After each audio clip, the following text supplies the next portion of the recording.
रूस लड़ रहा है इस बात के लिए कि आप करिए सरेंडर, यूक्रेन लड़ रहा है जीत के लिए। संभव क्या लग रहा है दोनों में से? ये कह रहे हैं मैं सरेंडर नहीं करूंगा और रूस जीतने देगा नहीं। जीत के नहीं जी देखिए यूक्रेन जीत के लिए देखिए बस होल्ड करने के लिए सबसे बड़ी बात यह है आप उसको होल्ड करें। जैसे अभी हम उसको देख रहे थे कि कीव के पास में जो कर्नेबल्स है वहां पर E2C इनका डिप्लॉयड है। क्योंकि आपको मैं एक चीज डिस्क्लोज करूं, जब हमने कारगिल वॉर किया था तो हमारा E2C we have acquired from Ukraine और उसका एयरफील्ड, उसका बेस इसी कीव के पास यहां पर स्थित है।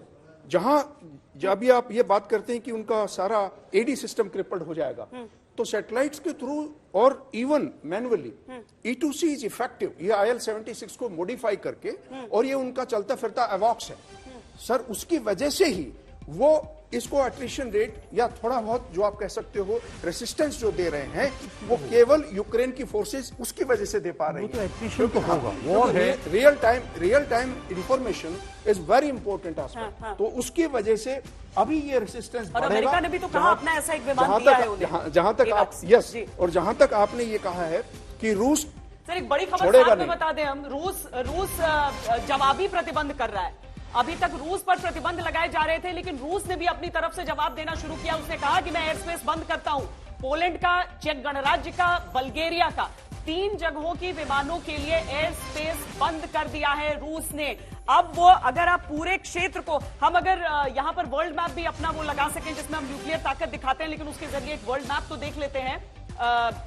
यहां पर वर्ल्ड मैप अगर हम लगा सके तो हमें दिख जाएगा कि किस तरीके से उन देशों को अब दिक्कत आने वाली है।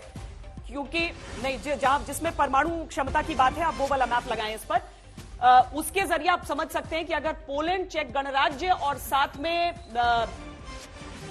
बुल्गारिया के लिए एयर स्पेस प्रतिबंध लगाए जाते हैं तो क्या हो सकता है इसका मतलब? रूस भी तो कहेगा ना कि हम भी तो शक्ति हैं।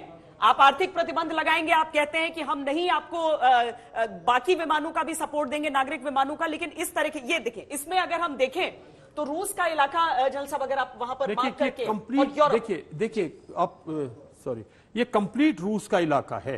ये कंप्लीट रूस का इलाका है। अब बात यह है कि रूस की एयर स्पेस रूस को क्रॉस करने के लिए कितनी सिविलियन एयरलाइंस यूज करती हैं।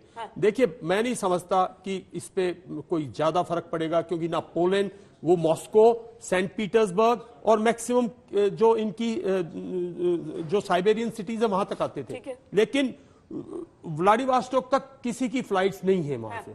सिमिलरली इनकी भी दोनों की फ्लाइट्स इस तरफ आने का कोई अंदेशा नहीं। इधर तो कुछ भी नहीं, इधर तो खाली है ना सी है और आर्टिक है। जाना है तो वो क्लियर वो है, बाकी इलाकों में जाना तो क्लियर है। इनमें सिर्फ ये है कि अगर जापान जाना है, अगर आपको चीन जाना था, तो ये जो इनका एयर रूट है ये कजाकिस्तान के थ्रू, क्योंकि यहां से और फिर कजाकिस्तान में, वो जो है आप यूज कर सकते थे। क्योंकि अब इनका देखिए ये अपना वो ये ब्लैक सी है और ये कैस्पियन सी है। तो कैस्पियन सी तक तो रशियंस का इन्फ्लुएंस है ना, रशियंस का, तो वो वहां से जो रूट है इतना, पर इससे कोई खास फर्क नहीं पड़ने वाला। ठीक है जी, मैं एक पर्सपेक्टिव दूं? जी जी जरूर।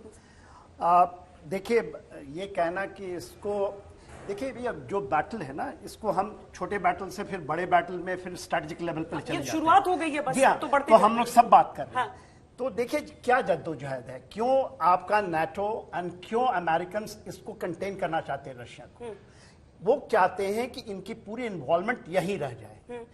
वो नहीं चाहते हैं कि किसी भी तरीके से चाइना और ये इंडो पैसिफिक में अपना हाथ लगाएं और इनकी इन्वॉल्वमेंट इस जगह हो।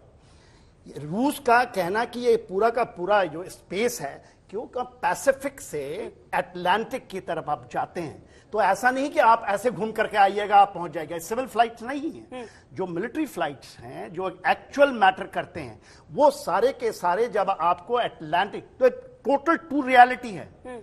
तो इसको बांटने की तैयारी हो रही है कि रूस को कैसे आप इसमें फंसा लें। इसलिए आप कहते हैं कि हम वेपन दे रहे हैं, आप इसको रखें। चेस बोर्ड आपने उसको बना दिया है यूक्रेन को, उसके ऊपर गेम खेला जा रहा है। वहां के लोगों को कर रहा है, पपट गवर्नमेंट्स हैं, वो कहते हैं कभी हम छोड़ रहे हैं, कभी कहता है अमेरिका आप छोड़ दो, कभी लाओ। देखिए क्या है, यदि हम इसको बैटल को छोड़ दें, यदि हम बड़े लेवल पे जब बात करते हैं, तो जो रशिया है आज के दिन में आर्थिक प्रतिबंध उसको उसी समय लगेगा जब स्विफ्ट का फाइनेंशियल सिस्टम कोई काम करे, या जो उनके जो कहते हैं रशियन जो उनके 20 के जो लिस्ट हैं उनके आप फ्रीज करें, including the son in law of Putin.